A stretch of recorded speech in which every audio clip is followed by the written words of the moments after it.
The afternoon sun beat down on the small town of Riverdale as Sheriff Danielle Reynolds pulled her unmarked car into the parking lot of Quick Stop convenience store. It had been a long day already, and she needed a coffee to power through the mountain of paperwork waiting on her desk back at the station. Danielle had been the sheriff of Riverdale County for just over 3 years now. At 38, she was the youngest person to hold the position and the first black woman in the county's history to do so. She'd worked hard for this role, climbing through the ranks with 15 years of dedicated service behind her. Today, though, she wasn't thinking about any of that. She was thinking about caffeine and maybe something sweet to go with it. She was dressed in jeans and a navy blue t-shirt, her badge and gun tucked away in her purse. Off-duty meant off-duty, at least for the next 20 minutes. The bell above the door jingled as Danielle stepped inside. The cool air conditioning was a welcome relief from the heat outside. She nodded at Tom, the store owner, who was restocking cigarettes behind the counter. "Afternoon, Sheriff?" Tom called out with a friendly wave. "Hey, Tom," Danielle replied, heading straight for the coffee station in the back corner. She poured herself a large cup of the darkest brew available and grabbed a packaged muffin from a nearby shelf.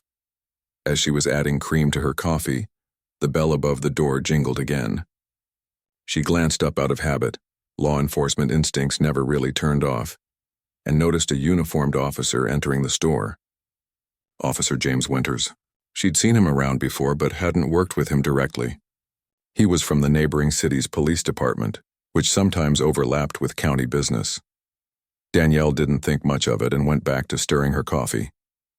She had no reason to make small talk with city police while off duty. She grabbed her items and headed to the counter to pay. As she waited in line behind an elderly man purchasing lottery tickets, Danielle felt eyes on her back.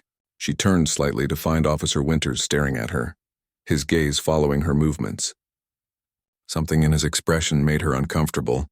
It wasn't the usual recognition of a fellow law enforcement officer. Instead, his eyes held suspicion, tracking her like she was a potential threat. Danielle turned back around, brushing it off. Maybe he was just having a bad day. The elderly man finished his purchase and shuffled away, and Danielle stepped up to the counter. "Just these, please," she said, placing her coffee and muffin down. She reached into her purse for her wallet. "That'll be $4.75, Tom said, ringing up the items. Danielle handed him a $5 bill. "Keep the change, Tom." "Thanks, Sheriff. You have a good one now," Tom said as he handed her the receipt. Danielle tucked the receipt into her purse, picked up her purchases, and headed for the door. The weight of Officer Winters' gaze still followed her, making the hair on the back of her neck stand up. She pushed the door open with her shoulder and stepped back into the heat. She was halfway to her car when a sharp voice called out behind her. "Excuse me, ma'am. I need you to stop right there." Danielle turned to find Officer Winters following her into the parking lot, his hand resting on his belt near his holster. His stance was wide, authoritative, as if preparing for confrontation. "Can I help you, officer?" she asked, keeping her voice neutral. "What do you have in that bag?" Winters demanded, pointing to the small plastic bag containing her muffin. "Just a muffin," Danielle replied, confused by the question. "I just bought it inside." Officer Winters took a step closer, his eyes narrowing. "Did you pay for everything in your possession?" The question caught Danielle off guard. Was he seriously suggesting what she thought he was? She took a deep breath, reminding herself to stay calm and professional. "Yes, officer. I paid for my coffee and my muffin. The receipt is in my purse if you'd like to see it." "I'm going to need you to show me what's in your pockets," he said, ignoring her offer to show the receipt. A couple walking toward the store slowed their pace, watching the interaction with curious eyes. Danielle felt a flush of embarrassment creep up her neck. This wasn't happening. Not to her. Not in her own county. "Officer Winters," she said, recognizing the name from his badge. "I'm Sheriff Reynolds. I just paid for these items and Tom at the register can confirm that." The officer's expression didn't change. If anything, his suspicion seemed to deepen at her claim. "I don't know who you think you are, but I haven't seen any identification proving you're law enforcement," he said, his voice taking on a condescending tone. "And it's interesting you know exactly who to name as a supposed witness." More people were beginning to notice the confrontation now. A teenage boy had stopped completely, phone in hand, possibly recording. Danielle felt her professional reputation hanging in the balance. She needed to defuse this situation quickly. "I'd be happy to show you my identification," Danielle said, careful to move slowly as she reached for her purse. "My badge and ID are right here." "Stop," Winters commanded sharply, his hand moving to rest on his holster. "Keep your hands where I can see them. Place the bag and your purse on the ground slowly." Danielle froze, coffee cup still in one hand, her purse strap in the other. The situation was escalating in a way she couldn't quite believe. She'd faced plenty of difficult people in her career, but being treated like a criminal while off duty was surreal. "Officer, there's a misunderstanding here." She tried again, her voice firm but non-threatening. "I'm the county sheriff. If you'll just allow me to show you my identification—" "I said put everything down now." Winters interrupted, his voice rising. His hand was now fully on his weapon, though he hadn't drawn it. The small crowd of onlookers had grown. Tom had stepped outside the store, confusion written across his face as he watched his regular customer, and the county sheriff, being treated like a shoplifter. Making a split-second decision, Danielle slowly placed her coffee and the small bag on the ground, then carefully lowered her purse beside them. The humiliation burned in her chest, but years of training had taught her that safety came first. De-escalation was the priority, especially with civilians nearby. "Now step back from the bag," Winters instructed, moving closer. Danielle complied, taking 2 steps backward. "Officer, I want to cooperate, but this is completely unnecessary. I paid for these items. The store owner is right there and can verify that." Winters glanced briefly at Tom, who had started walking toward them, then back to Danielle. Something flickered in his eyes. Uncertainty? Perhaps, but it was quickly replaced by renewed determination. "Ma'am, I've received reports of shoplifting in this area matching your description," he said, though Danielle knew this was almost certainly not true. There had been no such reports filed with the sheriff's department. "What description exactly?" Danielle asked, unable to keep a hint of challenge from her voice. Winters didn't answer. Instead, he reached down and picked up her purse, opening it without permission. Danielle felt her patience wearing dangerously thin. This was beyond a misunderstanding, it was bordering on harassment. "Officer, you do not have my consent to search my personal belongings without probable cause," she stated clearly, loud enough for the bystanders to hear. "I am telling you that I am Sheriff Danielle Reynolds of Riverdale County, and you are currently overstepping your authority." Winters pulled out her wallet, flipping it open. His eyes widened slightly as he saw her badge and ID card prominently displayed inside. For a moment he seemed to falter, but then his jaw set stubbornly.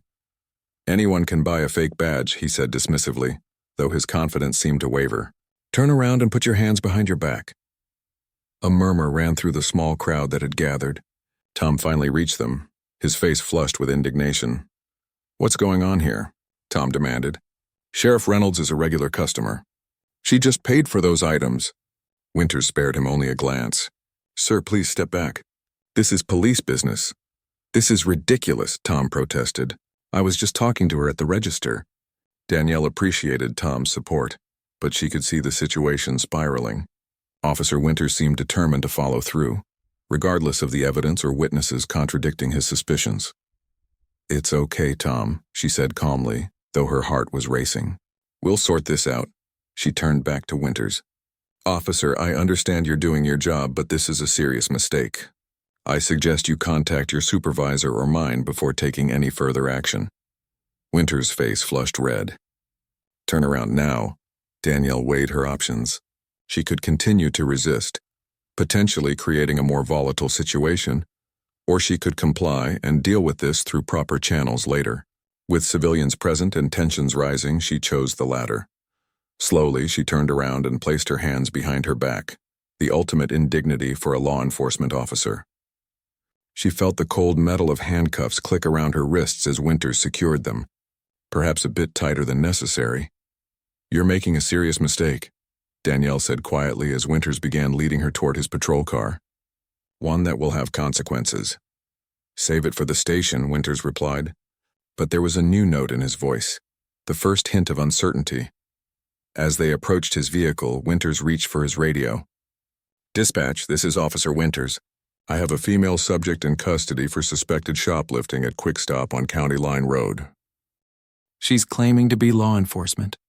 Requesting verification of a..." He paused to look at her ID again. Sheriff Danielle Reynolds. Danielle stood tall despite the handcuffs, aware of the eyes watching this unfold. In her 15 years of service, she'd faced discrimination before, but never so blatantly, never so publicly. As humiliating as this moment was, she knew what would come next. The radio would confirm her identity. The tables would turn. And Officer James Winters was about to learn a very important lesson about assumptions. The radio crackled to life, and Danielle took a deep breath, waiting for the response that would change everything. The radio on Officer Winters' shoulder crackled with static, but before dispatch could respond, he switched it off. The abrupt silence felt deliberate. Danielle noticed his jaw tighten as he steered her toward his patrol car, his grip on her arm firm enough to leave marks. "I don't appreciate people impersonating law enforcement," Winters said, his voice low enough that the growing crowd of onlookers couldn't hear. "It's a serious offense." "I am not impersonating anyone," Danielle replied, keeping her voice steady despite the anger building inside her. "If you just verify my credentials, save it." Winters cut her off, pulling open the back door of his cruiser. "You can explain yourself down at the station." The humiliation of being pushed into the back of a police car in her own jurisdiction burned through Danielle. The plastic seats were uncomfortably warm from sitting in the sun, and the space felt suffocating. Through the window, she could see Tom from the store arguing with Winters, gesturing animatedly toward her and then back to his store. More people had gathered now. Someone was definitely recording with their phone. Danielle closed her eyes briefly, imagining how quickly this video would spread. The county sheriff handcuffed and detained outside a convenience store. It would be all over social media before dinner. Winters returned to the driver's seat, slamming the door with unnecessary force. He ignored Tom completely, starting the engine with a scowl fixed on his face. "Officer," Danielle tried again, leaning forward as much as the handcuffs would allow. "This is going to end badly for you. All you need to do is call the county sheriff's office and verify who I am." Winters adjusted his rearview mirror, his eyes meeting hers with open disdain. "And all you needed to do was not steal." "I didn't steal anything," Danielle said, frustration finally bleeding into her voice. "The receipt is in my purse. The store owner confirmed I paid. What more do you want?" "People like you always have excuses," Winters replied, the emphasis on people like you hanging heavily in the air between them. Danielle felt a cold weight settle in her stomach at his words. She'd heard that tone before, those barely veiled implications. 15 years in law enforcement had taught her to recognize when someone was seeing her skin color before seeing her badge. "What exactly do you mean by people like me, Officer Winters?" she asked, her voice taking on the controlled calm she used when questioning suspects. Winters' eyes flicked to the mirror again, then away. "Troublemakers. Always thinking the rules don't apply to them. I enforce the rules every day," Danielle said. "I'm the sheriff of this county." Winters let out a dismissive laugh. "Right, and I'm the governor." He reached for some paperwork in his center console, apparently planning to fill out the arrest forms before driving to the station. Outside the window, Danielle saw Tom heading back into his store, shaking his head in disbelief. He was probably going to check the security footage, which would only confirm what she'd been saying all along, but that wouldn't help her immediate situation. As Winters scribbled on his forms, Danielle took a deep breath and tried a different approach. "Officer Winters, what made you suspect me of shoplifting?" He didn't look up from his paperwork. Store owner looked concerned.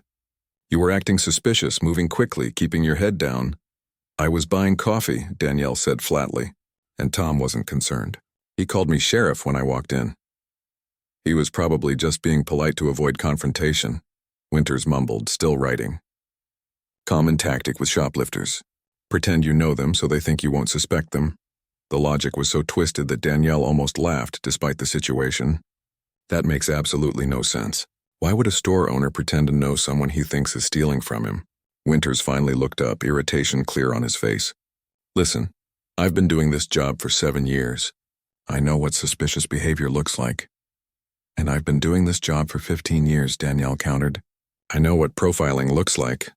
The word hung in the air between them. Winters' face flushed red, his knuckles whitening around his pen. "Are you accusing me of something?" he asked, voice dangerously quiet. "I'm stating a fact," Danielle replied evenly. You saw a black woman in a store and immediately assumed criminal intent despite having no evidence whatsoever.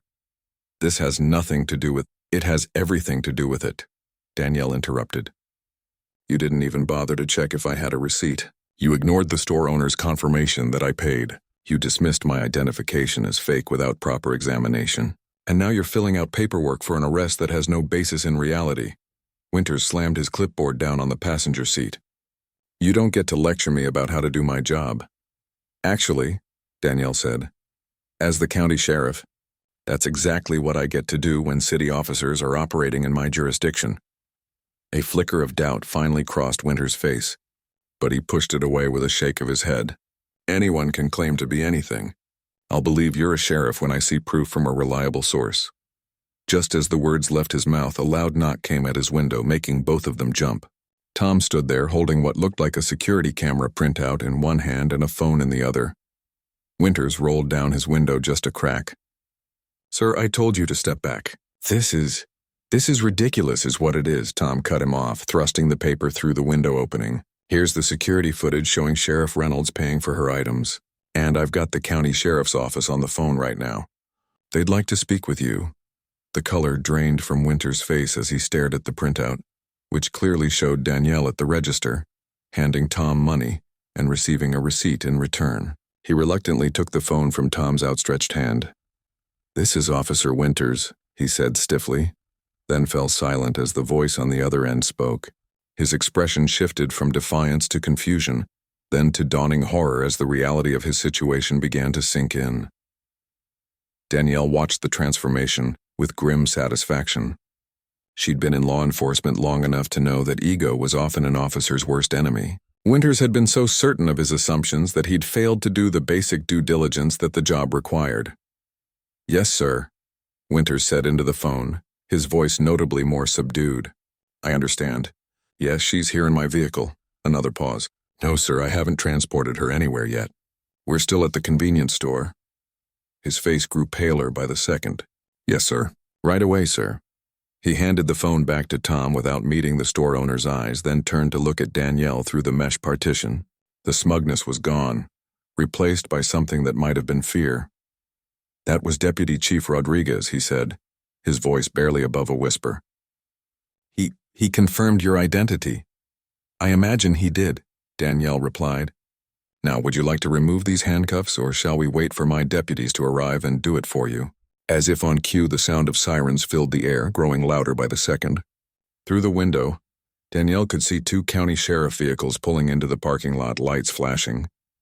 The small crowd of onlookers had grown even larger, and several people were filming now, capturing every moment of Officer Winters' impending reckoning.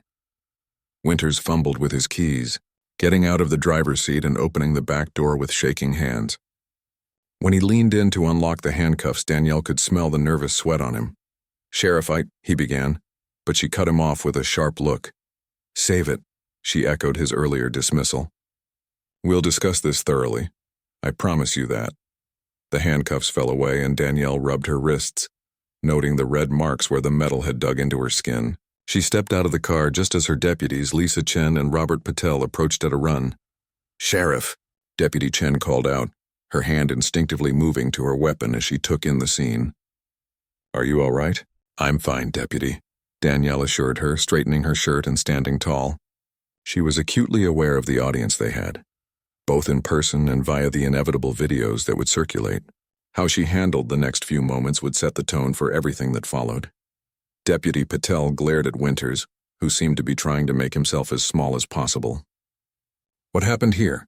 Officer Winters made a series of unfortunate assumptions, Danielle said, her voice carrying to the onlookers. He believed I was shoplifting and decided to make an arrest without proper investigation. Shoplifting? Chen repeated incredulously. You? Me, Danielle confirmed, then turned to face Winters directly. Officer, I believe you owe me an explanation. What exactly led you to suspect me specifically of theft? All eyes turned to Winters, whose face had gone from pale to flushed again. The question hung in the air, impossible to answer without revealing the bias that had driven his actions. There have been reports of shoplifting in the area, he stammered, repeating his earlier claim. What reports? Deputy Patel asked sharply. We haven't received any such reports at the county level. And from which department did these reports originate? Danielle pressed. Because as sheriff, I review all major crime reports in this county, and I don't recall any shoplifting patterns that would justify this level of suspicion toward a customer who just paid for her items in full view of the store owner. Winters had no answer.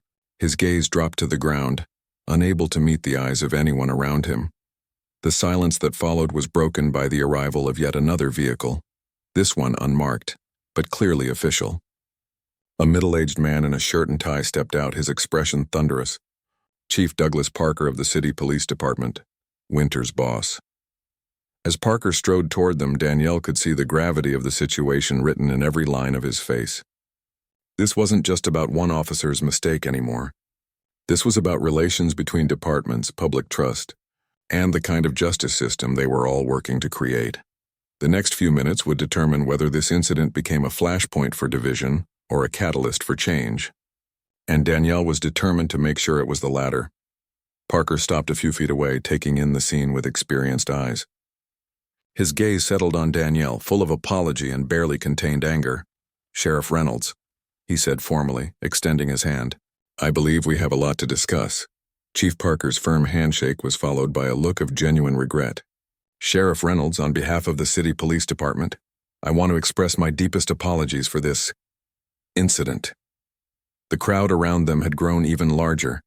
Phones were still recording, capturing every word of this unexpected drama in the convenience store parking lot. Danielle was acutely aware of her position, not just as the wronged party, but as a leader in the community. How she handled this moment mattered. "I appreciate that, Chief Parker," she said, her voice measured and clear, "though I believe we should continue this conversation somewhere more private." Parker nodded in agreement, then turned to Officer Winters with a look that could have melted steel. "Officer, wait in your vehicle. We'll discuss your actions shortly." Winters looked like he wanted to disappear into the asphalt beneath his feet. His earlier confidence had evaporated completely, replaced by the dawning realization that his career might be hanging in the balance. He nodded stiffly and retreated to his patrol car without another word. "Tom," Danielle called to the store owner, who was still hovering nearby, "thank you for your help. I'll be in touch later."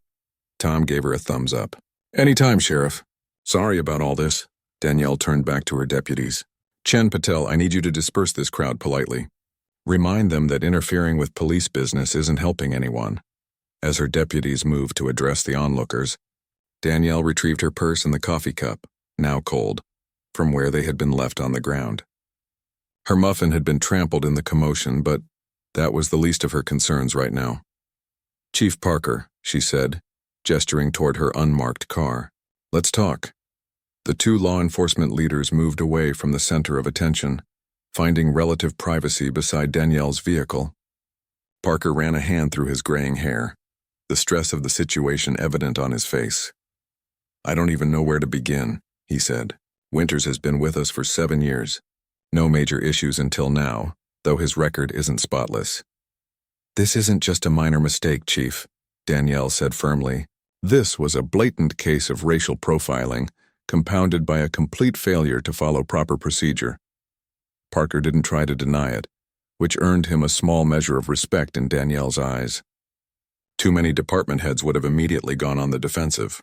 "I know," he admitted, "and it will be addressed appropriately, I promise you that. But I'd like to handle this in a way that doesn't turn it into a media circus if possible. For both our department's sake." Danielle considered his words carefully. She understood the delicate balance they were trying to maintain. Law enforcement agencies needed public trust to function effectively. A viral video of a white officer wrongfully arresting a black sheriff could damage that trust severely, but sweeping the incident under the rug wasn't an option either. "I have no interest in public spectacle," she finally said, "but I do expect accountability. Real accountability, not just a slap on the wrist." "Absolutely," Parker agreed quickly. "I was thinking immediate suspension, pending a full investigation. And I'd like your input on what additional steps should be taken." It was a good start, but Danielle wanted to make sure this incident led to actual change, not just punishment. "I also want department-wide training on bias recognition," she added. "Not just for your officers, but for mine as well. We should use this as an opportunity to address larger issues." Parker nodded, seeming relieved by her constructive approach. I think that's an excellent idea. We could coordinate joint training sessions, maybe even involve community members in the process. Their discussion was interrupted by a commotion from the direction of Winter's patrol car. The officer had stepped out and was arguing with someone on his phone, his face contorted with frustration. "Excuse me," Parker said, striding toward his subordinate with barely contained anger. "I need to deal with this." Danielle watched as Parker approached Winters, their conversation too distant to hear clearly but the body language speaking volumes. Winters was gesturing wildly while Parker stood rigid, arms crossed. Whatever the officer was saying, his chief wasn't buying it. Deputy Chen approached Danielle, keeping her voice low. "Most of the crowd has dispersed, Sheriff, but this is definitely going to make the rounds on social media. There's already a hashtag." Danielle suppressed a groan. "Of course there is." "For what it's worth," Chen added. "Everyone I spoke to is on your side. They saw what happened." "It's not about sides," Danielle corrected gently. "It's about right and wrong. Proper procedure versus bias-driven assumptions." Chen nodded in understanding. "The department has your back either way." Every single deputy. The show of support warmed Danielle's heart, but she knew this incident would have ripple effects far beyond her personal experience. It would affect how people viewed law enforcement in their county, how departments worked together, and possibly even upcoming budget discussions with the county commissioners. Across the parking lot, the conversation between Parker and Winters had escalated. Parker was pointing firmly back toward the convenience store, while Winters shook his head vehemently. Finally, Parker said something that made Winters freeze, then slowly turned to look at the store with dawning horror. Parker marched back to Danielle, his expression a mixture of disbelief and embarrassment. "Sheriff," he began, then paused to gather himself. "It seems Officer Winters failed to notice something rather significant." "And what's that?" Danielle asked, though she had a suspicion about what was coming. "The convenience store has a large poster in the window, part of the community outreach program from last year. It features a photo of you and other county officials." Danielle remembered the poster. It had been part of a campaign to familiarize residents with their local government representatives. Her photo was prominently displayed alongside the county commissioners and other department heads. "You're telling me," she said slowly, "that Officer Winters arrested me for shoplifting in a store that has my picture on display in the front window?" Parker closed his eyes briefly, as if the stupidity of it was physically painful to acknowledge. "Yes, that appears to be the case." A laugh bubbled up from somewhere deep inside Danielle, not because it was funny, but because it was so absurd that it defied any other response. The situation had moved beyond offensive into the realm of ridiculous. "He claims he never noticed the poster," Parker added, though his tone suggested he found this excuse as weak as she did. "And the fact that the store owner called me sheriff when I walked in?" "He didn't notice that either," Danielle asked, her laughter fading. "He says he thought it was a nickname." "A nickname?" Danielle repeated flatly. "Chief, with all due respect, your officer didn't fail to notice these things. He chose to ignore them because they contradicted the narrative he'd already constructed in his mind." Parker didn't argue. They both knew she was right. At that moment, Tom emerged from the store again, this time carrying a USB drive. He headed straight for them, determination in every step. "Sheriff Reynolds," he called out, "I've got the security footage copied for you. It shows everything. You paying, Officer Winters watching you, the whole thing. Figured you might want it for your records." "Thank you, Tom," Danielle said, accepting the drive. "This is very helpful." Tom wasn't finished. He leaned in closer, lowering his voice. "There's something else you should see. I was reviewing the footage from earlier today, and it's not the first time Officer Winters has been in my store watching customers." Danielle and Parker exchanged glances. "What do you mean?" Parker asked. "He came in 3 times today," Tom explained. "Each time he'd stand by the magazines pretending to read, but he was watching people. Specifically," he trailed off, seemingly uncomfortable with finishing the thought. "Specifically what, Tom?" Danielle prompted gently. "Specifically people of color," Tom finished. "I didn't think much of it at first, figured he was just being vigilant or something. But looking back at the footage, it's pretty clear what he was doing. The implications were disturbing. If Winters had been targeting the store specifically to watch for non-white customers, this went beyond a single incident of bias. It suggested a pattern of deliberate profiling, Parker's expression hardened. "I'd like to see that footage as well, if you don't mind." "Sure thing," Tom agreed. "I'll make another copy." As Tom headed back to the store, Deputy Patel approached with news of his own. "Sheriff," he said, holding up his department tablet. "I ran Officer Winter's name through our system. He's had 3 civilian complaints filed against him in the past year, all from people of color, all alleging unfair treatment during routine stops." "And how were those complaints resolved?" Danielle asked, though she could guess the answer.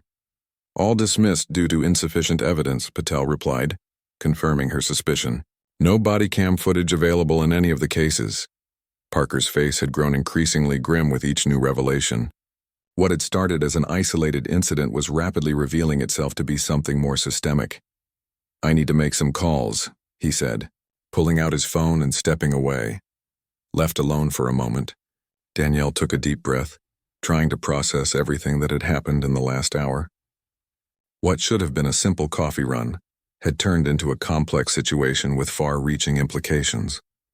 She glanced over at Winters, who was still standing beside his patrol car, watching the proceedings with a mixture of defiance and fear. Their eyes met briefly before he looked away, unable to hold her gaze. In that moment, Danielle made a decision about how to proceed. This wasn't just about punishment or public relations. It was about addressing the root causes of what had happened today, and hopefully preventing similar incidents in the future. When Parker returned, his decision was written on his face before he even spoke. "Officer Winters is suspended, effective immediately," he announced. "I've spoken with the mayor and the city attorney. We want to handle this properly with full transparency." "Good," Danielle said, "because I think we have an opportunity here, a chance to turn this unfortunate incident into something constructive." Parker looked at her with newfound respect. Many people in her position would be calling for the officer's badge or threatening lawsuits. Instead, she was looking for solutions. "What did you have in mind?" he asked. Before Danielle could answer, Tom returned with another USB drive and a surprising addition: the community outreach poster from his window, now removed from its display. "Thought you might want this too," he said, handing the poster to Parker. Just to drive the point home, the poster showed Danielle in her full sheriff's uniform, smiling confidently beside the county seal. The words, "Meet your county leaders," were printed across the top in bold letters.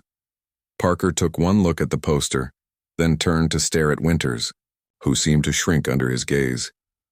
"Thank you," Parker said to Tom, then turned back to Danielle.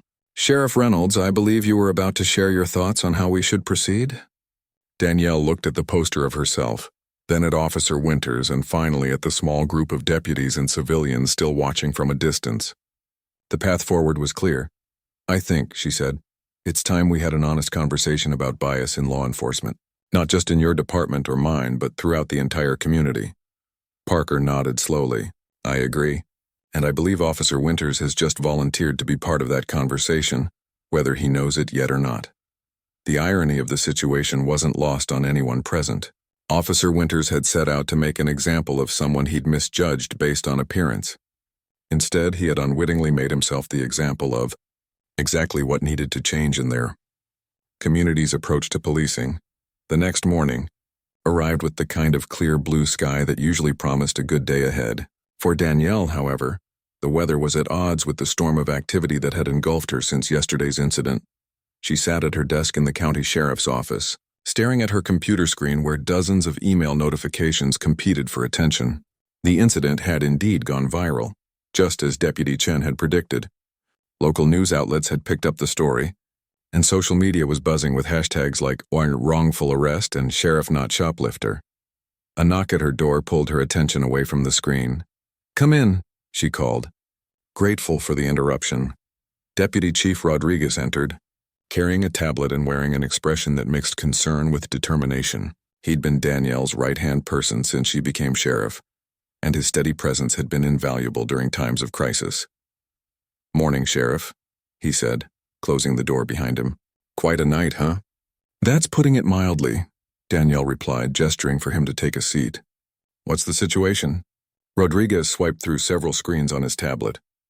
"The good news is that public opinion is overwhelmingly in your favor.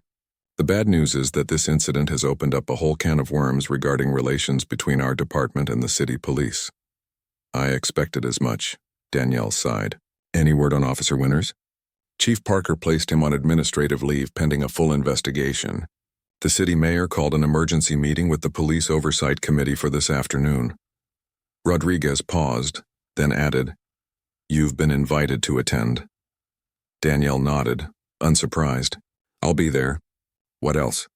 "We've received 17 calls since yesterday evening, from citizens wanting to report similar experiences with city officers. Mostly minor incidents, excessive traffic stops, unnecessary questioning, but the pattern is concerning." This information troubled Danielle more than anything else. One biased officer was a problem that could be addressed through disciplinary action and training. A pattern across multiple officers suggested a deeper cultural issue within the department. "Document everything," she instructed, "and set up a proper system for collecting these testimonials. I want everything by the book, names, dates, badge numbers if they have them." "Already on it," Rodriguez assured her. "Chen is coordinating with our community liaison team to establish a dedicated reporting line." "Good." Danielle stood and walked to the window, looking out over the county buildings. From her office, she could just see the edge of City Hall in the distance. "What's the mood among our deputies?" Rodriguez's expression grew more serious. "They're angry, Sheriff. Not just about what happened to you, but about the implications for community trust. Several have mentioned encounters with city officers that didn't sit right with them. Incidents they didn't report at the time to avoid interdepartmental conflict. This wasn't entirely surprising, but it was disappointing. Danielle had always encouraged open communication among law enforcement agencies in the region. The fact that her own deputies had felt unable to report problematic behavior from city officers indicated a deeper problem than she'd realized. "We need to address this," she said firmly, but carefully. "This can't become an us versus them situation. We're all supposed to be on the same side." "Agreed," Rodriguez said, making another note on his tablet. "Oh, and there's one more thing. Officer Winters' personnel file was sent over by Chief Parker this morning, as you requested." He handed her a folder which Danielle opened immediately. Inside was the complete service record of James Winters, from his academy days through his 7 years with the city police. As she scanned the pages, a picture began to emerge. Not of an officer with obvious red flags, but of someone whose problematic behaviors had been consistently minimized or overlooked. 3 civilian complaints in the past year, all dismissed. 4 uses of force, all deemed within policy guidelines. 2 interdepartmental transfers, reasons unspecified. Consistently high arrest rates, particularly for minor offenses. "This is troubling," Danielle murmured, more to herself than to Rodriguez. "Not because there are major violations, but because there aren't. Just a pattern of borderline behavior that was never addressed." Rodriguez nodded grimly. "Death by 1,000 cuts." "Exactly." She closed the file, her decision made. "I'll be bringing this up at the meeting today. If Winters is the only one who faces consequences, we're just treating the symptom, not the disease." Before Rodriguez could respond, Danielle's phone rang. The caller ID showed it was Chief Parker. "I should take this," she said, reaching for the phone. Rodriguez nodded and quietly left the room. "Chief Parker," Danielle answered, keeping her tone neutral and professional. "What can I do for you?" "Sheriff Reynolds," Parker's voice sounded strained. "I wanted to touch base before the meeting this afternoon. There have been some developments." "What kind of developments?" Danielle asked, instantly alert. "Officer Winters is claiming he was set up. He's hired an attorney who's alleging that you intentionally dressed down and behaved suspiciously to provoke a confrontation." Parker's tone made it clear he didn't believe this narrative, but was obligated to report it. Danielle almost laughed at the absurdity. "So his defense is that I, the county sheriff, deliberately got myself arrested for shoplifting." "Why exactly?" "To create a racial incident, apparently," Parker replied, the discomfort evident in his voice. "Look, I don't believe it for a second, and neither does anyone with half a brain. But his attorney is pushing this narrative hard, and a few of the more conservative media outlets are starting to pick it up." Danielle took a deep breath, reminding herself to stay calm and strategic. This kind of defensive counter-accusation was unfortunately predictable. When confronted with evidence of bias, some people doubled down rather than reflecting on their actions. The security footage from the store shows me simply buying coffee and a muffin, she pointed out. There was nothing suspicious about my behavior. I know that, Parker assured her. We've reviewed the footage. But Winter's attorney is claiming the angle doesn't show everything, and that your furtive movements aren't captured clearly. Furtive movements, Danielle repeated flatly. Chief, we both know what's happening here. Officer Winters made a serious mistake based on biased assumptions, and now he's trying to avoid accountability by painting himself as the victim. I agree, Parker said firmly. And I'm not supporting his version of events. I just wanted you to be prepared before the meeting. This could get uglier before it gets better. After finishing the call with Parker, Danielle sat quietly for a moment, gathering her thoughts. She had expected resistance, but not a complete denial of reality. The situation was evolving from a straightforward case of bias to a more complex battle over truth and accountability. Her intercom buzzed, interrupting her thoughts. Sheriff? Her assistant's voice came through the speaker. There's someone here to see you. He says it's about the incident yesterday. Who is it? Danielle asked, not in the mood for surprise visitors. A Mr. Howard from the convenience store. He says he has additional information that might help. Danielle's interest was immediately piqued. Mr. Howard wasn't a name she recognized, not the store owner or any of the witnesses she'd spoken to yesterday. Send him in, she decided. A minute later, a tall, older black man entered her office. He was well-dressed in a button-up shirt and slacks with the dignified bearing of someone who had seen a lot in his lifetime. Sheriff Reynolds, he said, extending his hand. I'm Walter Howard.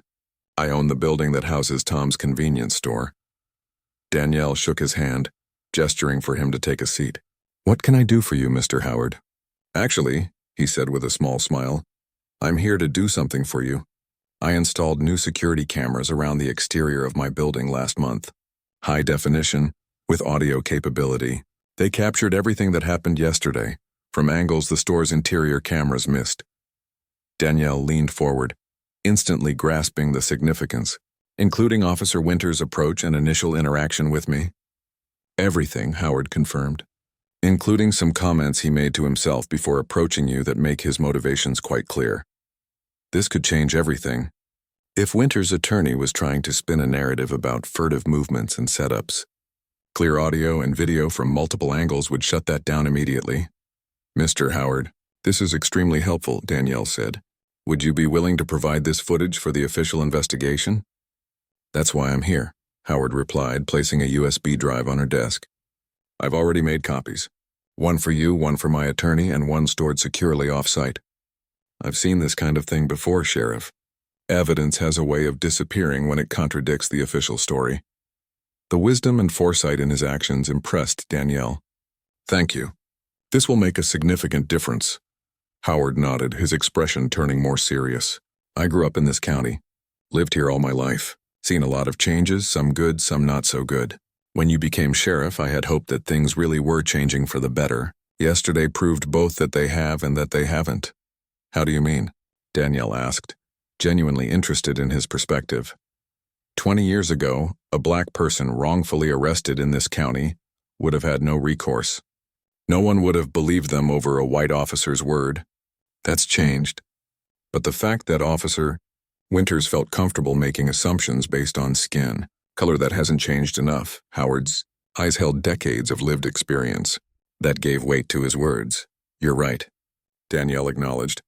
And that's exactly what I'm hoping to address moving forward. This isn't just about one incident or one officer. Good, Howard said with approval. That's why I brought you this footage. Use it however you need to. But if you really want my advice, I do, Danielle said sincerely. Don't just punish, educate. Officer Winters did wrong, no question. But firing him without addressing the culture that shaped his thinking won't solve the real problem. His words echoed Danielle's own thoughts on the matter. Sometimes the easiest solution, removing the most visible problem, wasn't the most effective one. Mr. Howard, would you be willing to speak at a community forum on this issue? Your perspective would be valuable. Howard considered the request, then nodded slowly. If it would help, yes. Though I expect some folks might not want to hear what I have to say. Those are exactly the folks who need to hear it most, Danielle replied. After Howard left, Danielle immediately reviewed the footage he had provided. It was even more damning than she had expected. Not only did it clearly show her normal, unsuspicious behavior, but it captured Winters muttering to himself before approaching her. Always coming into stores they can't afford to shop in. Let's see what she's really up to. The blatant prejudice in his words was unmistakable. By the time Danielle arrived at the emergency meeting that afternoon, she felt prepared for whatever Winters and his attorney might throw at her. The conference room at City Hall was packed. City council members, the police oversight committee, several high-ranking officers from both departments, and a handful of community representatives. Chief Parker nodded to her as she entered, respect evident in his greeting. Officer Winters sat at the far end of the table, his attorney whispering urgently in his ear. When Winters saw Danielle, his face hardened, but she caught a flicker of fear in his eyes. The mayor called the meeting to order, addressing the elephant in the room immediately. We're here to discuss a serious incident that occurred yesterday, involving Officer James Winters and Sheriff Danielle Reynolds. Before we begin, I want to make it clear that this administration is committed to fair and unbiased policing. What happened yesterday appears to fall well short of that standard. Winters' attorney immediately stood up. My client has been prejudged before even presenting his side of the story. Officer Winters was doing his job, responding to suspicious behavior. I believe we should all review the evidence before making statements, Danielle interrupted calmly, placing Howard's USB drive on the table. This contains security footage from multiple angles, including audio, that clearly documents the entire interaction. The attorney faltered, clearly not expecting this development. We haven't been provided with this evidence. We demand the opportunity to review it before it's presented. Of course, the mayor agreed. We'll take a brief recess while the technical team sets up the footage for viewing. All parties will have the chance to see it simultaneously. As the room buzzed with whispered conversations, Chief Parker made his way to Danielle's side. Additional footage? He asked quietly. From external cameras with audio, Danielle confirmed. It's quite definitive. Parker's expression was a mixture of relief and concern. This is going to force our hand on the broader issues. If the footage is as clear as you say, we can't just make this about one officer's mistake. That was never my intention, Danielle replied. This needs to be about systemic change. Parker nodded slowly. I agree, and I think after everyone sees this footage, they will too. As the technical team prepared to play the video evidence, Danielle watched Officer Winters across the room. His confident demeanor had crumbled, replaced by the look of someone who was beginning to understand that actions have consequences, sometimes far-reaching ones that extend beyond a single moment of poor judgment. The lights dimmed, and the first frame of video appeared on the large screen at the front of the room. What happened next would change not just one officer's career, but potentially the entire approach to policing in their community. The silence in the conference room was deafening as the video footage came to an end. No one spoke for several long moments as the lights came back on, illuminating expressions that ranged from shock to anger to deep discomfort. The evidence was undeniable, not just of Officer Winters' behavior in the moment, but of his clear bias before he ever approached Danielle. Winters' attorney had stopped taking notes halfway through the video. Now he leaned over to whisper urgently to his client, whose face had gone ashen. The mayor cleared his throat, breaking the heavy silence. Well, he said, his voice unnaturally level. I think that clarifies the sequence of events. He turned to Winters. Officer, do you have anything to say in response to what we've just seen? All eyes turned to Winters, who seemed to physically shrink under their collective gaze. His attorney placed a restraining hand on his arm, but after a moment of internal struggle, Winters shrugged it off and stood up. He began, then stopped, clearing his throat. The video speaks for itself. I made assumptions that were incorrect. It was hardly the full acknowledgement that the situation called for, but it was at least an admission that his actions had been wrong. Incorrect is putting it mildly, one of the oversight committee members said sharply. What we just witnessed was textbook racial profiling. Winters' jaw tightened, but he didn't argue the point. I'm prepared to accept whatever disciplinary action the department deems appropriate. Chief Parker stepped forward. Officer Winters, in light of this evidence, I am recommending termination of your employment with the City Police Department, effective immediately. You will surrender your badge and service weapon today. A murmur ran through the room. While many had expected serious consequences, the swiftness and finality of Parker's decision still came as a surprise. Winter's attorney immediately objected. This is completely disproportionate. My client made an error in judgment, but an error in judgment? Parker interrupted, uncharacteristic anger coloring his voice. Is that what we call it when an officer approaches a citizen with preconceived notions based solely on the color of their skin? When he ignores evidence, disregards procedure, and violates the constitutional rights of someone he's sworn to protect? He shook his head firmly. No, this goes beyond an error in judgment. This strikes at the very foundation of what we stand for as law enforcement officers. The attorney attempted to continue his protest, but Winters placed a hand on his shoulder. It's okay, he said quietly. I understand. For the first time since the incident began, Danielle felt a twinge of something unexpected. Not quite sympathy, but recognition of the human dimension of this moment. A man's career was ending. It was a consequence of his own actions, certainly, but still a profound loss for him personally. If I may, Danielle said, rising to her feet. All heads turned in her direction. I believe Chief Parker's decision regarding Officer Winters is appropriate. But I also believe that focusing solely on one officer's actions misses the larger point. She walked to the center of the room, aware that her next words would set the tone for everything that followed. What happened to me was wrong, but it would have been equally wrong if it had happened to any citizen. And the troubling reality is that it happens to people in our community every day. People who don't have a badge to protect them, who don't have security footage to vindicate them, who don't have the position or platform to demand accountability.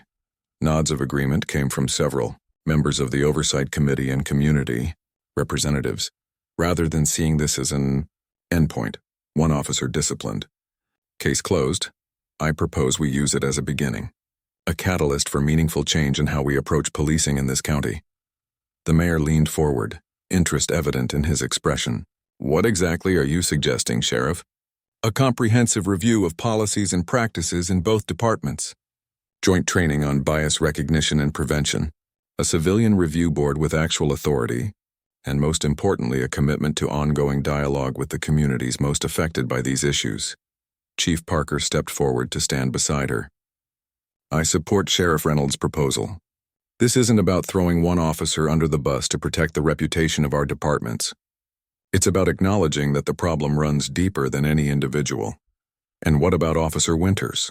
Someone asked. Does he just become the scapegoat while everyone else gets training and second chances? It was a fair question, and one Danielle had been considering carefully. She looked directly at Winters, who met her gaze with obvious difficulty. I don't believe in throwaway people, she said.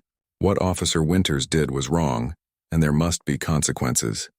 But if he's genuinely willing to learn from this experience, to confront his biases and do the work to overcome them, then perhaps there's a role for him in helping others do the same. Winters blinked in surprise, clearly not expecting this from the woman he had wrongfully arrested. Are you suggesting he shouldn't be fired? The mayor asked, confusion evident in his tone. I'm suggesting that termination doesn't have to be the end of the story, Danielle clarified. There are programs where former officers work with training academies to share cautionary tales and lessons learned. There's value in hearing directly from someone who made serious mistakes and recognizes them as such. She turned her attention fully to Winters. That would require genuine accountability, though. No deflection, no excuses. A complete acknowledgement of the harm caused and a commitment to making amends. For a long moment, Winters said nothing. The room waited, the tension almost palpable. Finally, he nodded slowly. I'd be willing to do that, he said, his voice barely above a whisper. Then more firmly, I was wrong. Not just about you being a shoplifter, but about the assumptions I made before I ever approached you. I've always told myself I'm not biased, that I treat everyone the same. But clearly, he gestured toward the screen where the damning footage had played. That's not true. It wasn't a perfect apology, but it was a start, an acknowledgement that went beyond mere damage control. Then perhaps something constructive can come from this after all, Danielle said. The meeting continued for another hour, with discussions about specific policy changes and next steps. By the end, a clear path forward had emerged. one that addressed not just the incident with Winters, but the broader issues it had exposed. 3 months later, Danielle stood at a podium in the community center, addressing a packed room of citizens, officers from both departments and local officials. Behind her, a banner announced the first meeting of the newly formed Civilian Oversight and Accountability Board. 3 months ago, an incident occurred that could have divided our community, she began. Instead, we chose to use it as an opportunity for growth and change. Today marks another step in that journey. She gestured to the diverse group seated at tables around the room, representatives from various neighborhoods, business owners, retired officers, civil rights advocates, and others who had volunteered to serve on the board. These community members have undergone training in police procedures, legal standards, and bias recognition. They will review complaints, participate in policy development, and help build bridges between law enforcement and the citizens we serve.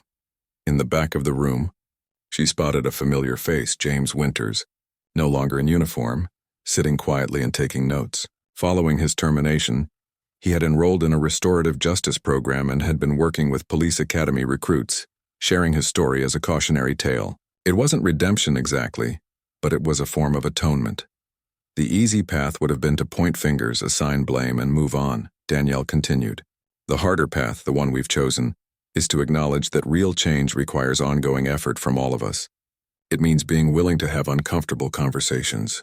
It means holding ourselves and each other accountable. And most importantly, it means recognizing that we all have biases that can cloud our judgment if we don't consciously work to overcome them. She looked out at the faces watching her. Black, white, Latino, Asian, young, old men, women, all part of the community she had sworn to protect and serve. What happened to me that day was wrong. But something right can come from it if we have the courage to look honestly at ourselves and our systems and commit to doing better, not just today, but every day moving forward. After the meeting, as people mingled and chatted, forming the connections that would be vital to the board's success, Deputy Chief Rodriguez approached Danielle with a smile. "Not how any of us would have chosen to get here," he said, gesturing to the diverse gathering. "But it's a good place to be, isn't it?" Danielle nodded, watching as former adversaries engaged in thoughtful conversation, listening to each other perhaps for the first time. "It's a start." Tom from the convenience store was there too, chatting animatedly with Mr. Howard, the property owner whose footage had proven so crucial. They waved when they caught her eye, and she walked over to join them. "Sheriff," Tom greeted her warmly, "I was just telling Mr. Howard the coffee sales have doubled since your incident made my store famous." His playful wink took any sting out of the reference. "Glad something good came out of it for you." Danielle laughed. "Though I think I'll stick to the drive-thru next time." "Don't you dare," Tom protested. "You're my most famous customer now. Bad for business if you go elsewhere." As they chatted, Danielle noticed Winters hovering nearby, clearly wanting to approach but unsure of his welcome. After a moment's hesitation, she motioned him over. The tension was immediate, but Danielle faced it head-on. "Mr. Winters, I believe you know Tom and Mr. Howard." Winters nodded uncomfortably. "Yes, I've apologized to them both already." "Good," Danielle said simply. An awkward silence followed, broken by Howard's direct question. "So, young man, what have you learned from all this?" Winters looked surprised by the straightforward inquiry, but after a moment's thought he answered with equal directness. "That it's not enough to say you're not biased. You have to actively work against the biases you don't even realize you have." He paused, then added, "And that the hardest person to hold accountable is yourself." Howard nodded approvingly. "That's a start." As the evening wound down, Danielle found herself standing outside the community center looking up at the stars. The past 3 months had been challenging, dealing with media attention, skeptics who thought the changes were unnecessary, and the hard work of actually implementing new policies and training. But standing there, reflecting on the energy and commitment she'd witnessed in the meeting, she felt something she hadn't fully expected: hope. Not naive optimism that everything would be perfect, but genuine hope that meaningful change was possible when people were willing to do the difficult work it required. Deputy Chen approached, car keys in hand. "Need a ride back to the office, Sheriff?" Danielle shook her head. "Thanks, but I think I'll walk. It's a nice night." As Chen drove away, Danielle began the short walk back to the sheriff's office where paperwork undoubtedly awaited her. The streets were quiet, peaceful in the evening calm. She passed the convenience store, now closed for the night, and paused briefly, looking at the spot where everything had happened. One moment, one interaction, had set so much in motion. The irony wasn't lost on her. Officer Winters had approached her that day because he saw only her color, not her badge. But it was precisely because she wore that badge that the incident had become a catalyst for change, rather than just another statistic. With that badge came responsibility, not just to enforce the law, but to ensure that it was enforced fairly and without bias. As she continued her walk under the starlit sky, Danielle renewed her commitment to that principle, knowing that the real work was only just beginning.